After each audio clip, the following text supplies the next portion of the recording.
যে আজকে আমেরিকা চলছে, হলিউডের প্রাণ কেন্দ্র পুরে পুরে ছাই হচ্ছে, আলহামদুলিল্লাহ ওদের পড়ছে আর আমাদের কলেজে শান্তি হচ্ছে। ট্রাম্প বলেছিল গাজাকে একেবারে বোম্বিং করে পুড়িয়ে ছাই করে দিবে। আরে গাজার বাচ্চারা আর কিচ্ছু না পারলো, বিচার তো দিয়েছে আল্লাহকে। আরে ট্রাম্প এখনো ক্ষমতায় এসে গাজায় বোম্বিং করে পুড়িয়ে ছাই করতে পারে নাই, আল্লাহ ওদের কলিজাই পুড়িয়ে দিচ্ছে। এখন আফসোস করছে কোটি কোটি টাকার ক্ষয়ক্ষতি, এটা পোষাবো কিভাবে? আরে সবে মাত্র তো শুরু, মাত্র তো ট্রেইলার সামনে এসেছে, আসল পর্ব বাকি আছে। তোরা পড়বি, এমন পড়া পড়বি, শুধু দুনিয়ায় না আখিরাতেও পড়বি। আর তোদেরকে পড়তে দেখে না মুমিনদের কলেজে সেদিন শান্ত হবে।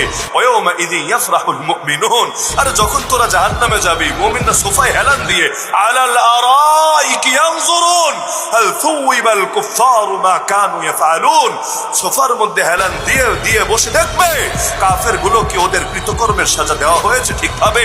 আরে ইরাকের বুকে যে লক্ষ শিশুকে মেরেছিস, ভাবিস না আল্লাহর কাছে বিচার দেয় নাই? আফগানের বুকে যত হাজার নারীকে ধর্ষণ করেছিস, ভাবিস না আল্লাহর কাছে বিচার পৌঁছে নাই? আরে তোদের শেল্টার পেয়ে পেয়ে যারা নবীর গালি দিয়েছে, নবীর শানে বেয়াদবি করেছে, ভাবিস না এগুলোর বিচার আল্লাহ করবে না? মাত্র তো শুরু, তোদের নাম নিশানাও দুনিয়ার বুকে বাকি থাকবে না।